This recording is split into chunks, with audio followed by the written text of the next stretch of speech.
U sklopu događanja za Dane općine Ravna Gora održan je 17. otvoreni ženski šahovski turnir u organizaciji šahovskog kluba Goranka iz Ravne Gore.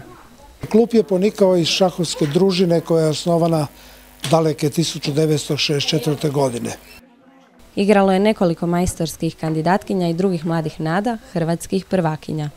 Pobjedila je na turniru Barbara Rački iz Skrada. Njoj je sad već to 3. pobjeda, a pobjedile su, inače 6 puta je pobjedila velemajstorica iz Slovenije Darja Kapš. 2. mjesto osvojila je Romana Herljević. 3. mjesto osvojila je Ena Cvitan, ona je članica Goran Vrbovsko. Prije 2 godine u Poljskoj, u Jastrebi Zdroju, napravili smo jedan rezultat koji je međunarodno odjeknuo, a to je na jednom turniru šahovskih gradova, prijateljskih šahovskih gradova Europe, koju Poljaci organiziraju, a pokrovitelj je Evropska unija.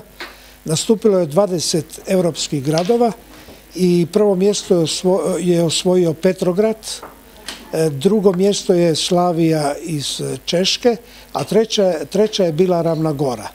Ako dalje nabrojimo da su iza nas bili Beograd, Liverpool, London, Kijev, Budimpešta, Talin, Oslo, onda je to zaista nešto vrijedno istaći